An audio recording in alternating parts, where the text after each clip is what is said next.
नमस्कार दोस्तों, मैं अनुराग सक्सेना और आप देख रहे हैं देश अपना मुद्दा अपना। दोस्तों, देश में कोरोना थमने का नाम नहीं ले रहा। लगातार बढ़ते आंकड़ों पर केंद्र के साथ सुप्रीम कोर्ट की भी पैनी नजर है। ऐसे में कोरोना के लक्षणों को लेकर लोगों में अनभिज्ञता नजर आ रही है। दरअसल रिपोर्ट्स का कहना है कि अगर कोरोना के लक्षण नहीं हैं, यानी कि असिम्टोमेटिक्स मरीज भी हैं, तो भी 25% तक फेफड़े डैमेज हो रहे हैं और तकरीबन 60% से 65% मरीजों को सामान्य रूप से सांस लेने में मुश्किल हो रही है। उनका ऑक्सीजन स्तर तेजी से घट रहा है, लेकिन बड़ी संख्या में ऐसे मामले भी हैं जिनमें संक्रमितों का ऑक्सीजन स्तर 2-3 दिनों के भीतर ही 80% से नीचे गिर रहा है। बेशक ये चिंतन का विषय है, और ख़ास तौर पर तब जब पूरा देश अचानक बढ़ी ऑक्सीजन की डिमांड और किल्लत से जूझ रहा है।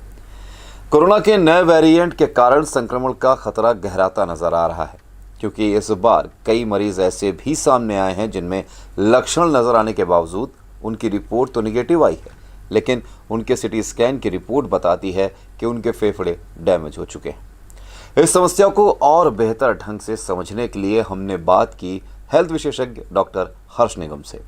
आजकल का कोविड का जो डबल म्यूटेंट स्ट्रेन है, ये घातक इसलिए भी है क्योंकि 50% केसेस में ये आरटीपीसीआर को डिफीट दे देता है, पता ही नहीं लगता है। नेगेटिव आता है आरटीपीसीआर, पेशेंट पॉजिटिव होता है। कई केसेस में पेशेंट एसिम्टोमेटिक होता है लेकिन कैरियर होता है। इस कोविड स्ट्रेन में एक बड़ी विचित्र बात है कि ये हर हालत में लंग को पकड़ता बहुत है। अगर आपको कोविड हुआ तो ये लंग को पकड़ेगा जरूर, ये वाला स्ट्रेन, और आप ठीक हो जाने के बाद भी ये लॉन्ग टर्म में लंग में इन्फ्लेमेशन करेगा और उसके बाद लंग में फाइब्रोसिस होने का खतरा होगा। जितनी आपकी एज ज्यादा होगी उतना लंग में फाइब्रोसिस आने का खतरा होगा। साथ ही साथ अगर आपको प्री एग्जिस्टिंग लंग डिजीज रहा है, यानी कि आपको सीओपीडी यानी कि एस्थमा, ब्रोंकाइटिस या पुरानी हिस्ट्री टीबी की रही हो, तो आपको ये फाइब्रोसिस होने का खतरा और बढ़ जाता है। अगर आपको सिम्टम ही नहीं आया तो भी आपकी लंग कैपेसिटी कम हो जाएगी। तो एक बार कोविड से ठीक हो जाने के बाद भी आप 3 महीने तक ब्रीदिंग एक्सरसाइज करते रहें, और कृपा करके ब्रीदिंग एक्सरसाइज केवल अनुलोम विलोम कपालभाति ना करें। एक ब्रीदिंग एक्सरसाइज होती है जो कि रेस्पायरोमीटर के थ्रू करी जाती है। ये बहुत ही साइंटिफिक मेथड है।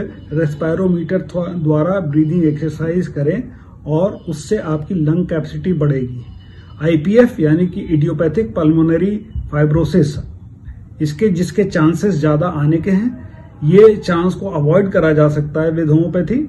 और अगर ये आपको आ भी जाती है इनिशियल स्टेज में, होम्योपैथी इसमें काफ़ी कारगर होती है। तो सुना आपने कि इन हालातों में भी किस तरह हम रख सकते हैं अपने ऑक्सीजन लेवल का ध्यान और निजात पा सकते हैं आगे आने वाली मुश्किल से। ऐसे ही सजग और सार्थक खबरों व जानकारी के लिए सब्सक्राइब करें हमारा चैनल और जुड़े रहें हमारे साथ DEN 308 ट्विटर व फेसबुक पर।